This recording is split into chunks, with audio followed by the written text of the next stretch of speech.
This person is clearly the wrong choice for you. They cheat. They lie. They hurt you. They drain your confidence. Being with them makes you smaller, not better. Yet somehow, they are the only ones you fall for every time. And when this keeps happening, you start asking a dangerous question. Why do I only attract people like this? Have you ever wondered why you keep falling for the wrong person always? Why does that intense, almost magnetic pull often lead to a relationship that leaves you drained, confused, or heartbroken? It's not just bad luck. What if I told you that you're fighting against one of the world's most dangerous instincts, a glitch in our evolutionary wiring that makes us mistake danger for desire? This isn't about blaming yourself. It's about understanding the deep-seated, primitive part of your brain that's making these choices for you. Today, we're going on a deep dive to uncover this evolutionary mismatch, to understand why our brains are programmed to confuse high-stress situations with high-attraction signals.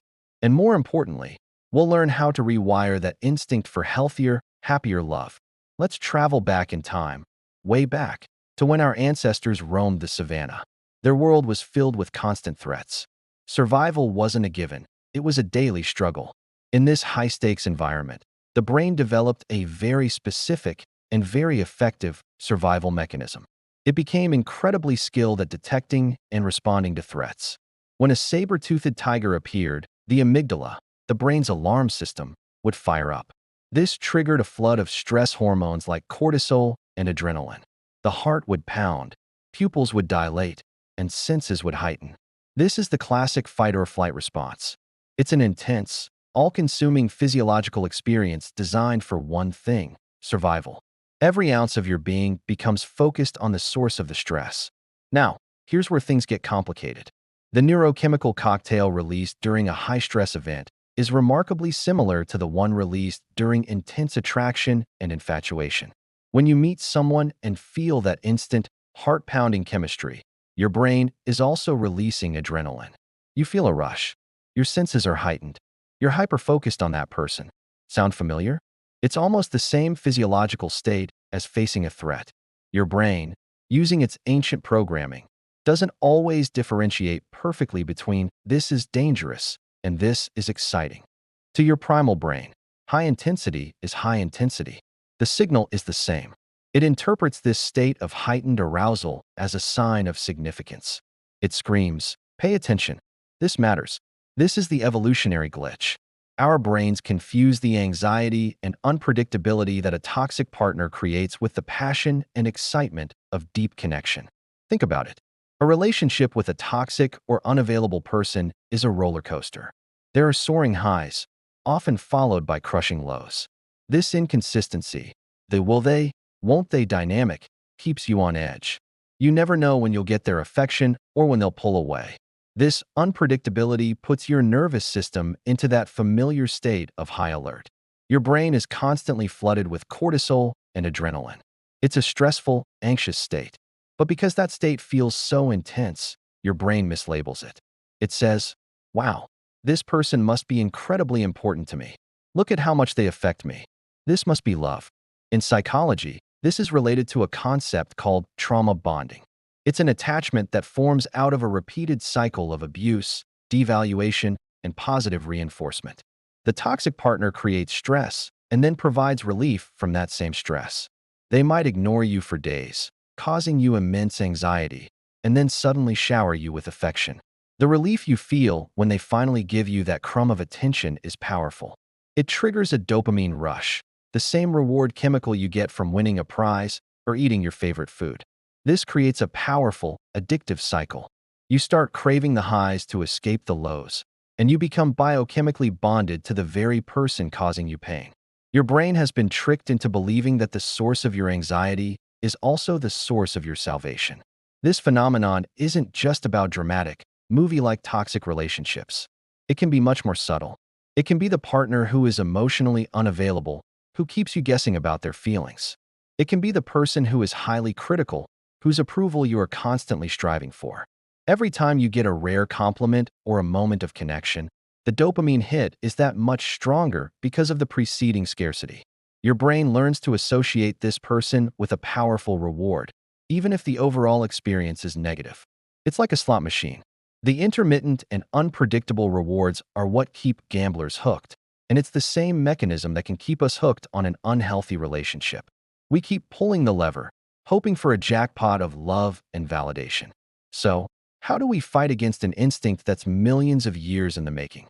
How do we teach our brain the difference between healthy excitement and toxic chaos? The first step is awareness. Simply understanding this glitch is a massive leap forward.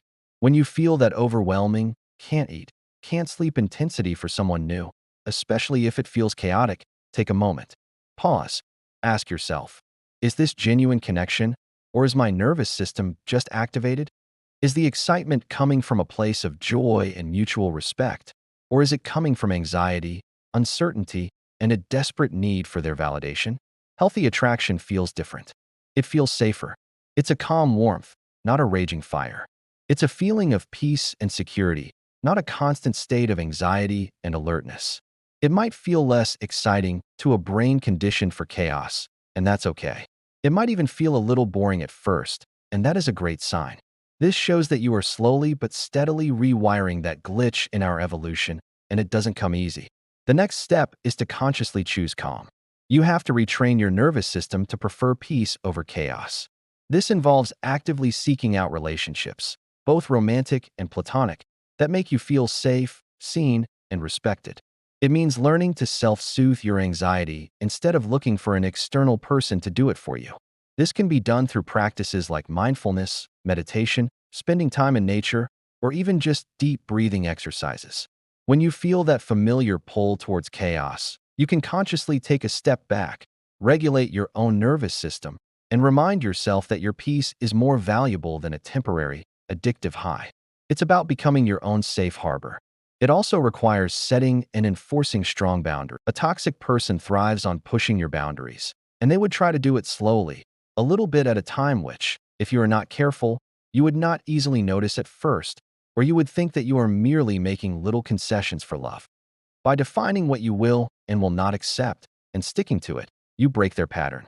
This is incredibly difficult at first because your brain will scream for that familiar hit of drama. But every time you hold a boundary, you are sending a new message to your brain. My safety and well-being come first. You are teaching it that calm is the new reward. This isn't a quick fix.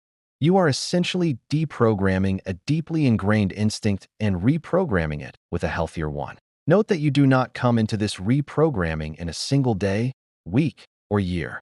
No, it takes time, patience, a lot of self-compassion, and great commitment to achieve. Finally, if you find yourself stuck in this pattern, please know that it's not a sign of weakness. You are dealing with a powerful biological force. Seeking support from a therapist or counselor can be life-changing. They can provide you with tools and strategies to understand your personal patterns, heal from past wounds that might make you more susceptible to these dynamics, and help you build the self-worth that is the ultimate antidote to toxic attraction. When you know, deep down, that you deserve a peaceful, loving, and respectful partnership, you become far less susceptible to the siren song of chaos. Your brain's danger and desire signals will finally untangle. So, the next time you feel that intense, dramatic pull, remember the glitch. Remember your ancient brain confusing stress with significance. Take a breath. Choose calm. Choose safety. You are not destined to repeat the past. You have the power to understand your own wiring and to consciously choose a love that nurtures you instead of a love that depletes you.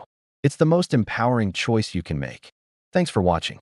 If this resonated with you, consider subscribing for more deep dives into the psychology of our lives. Stay safe and be well.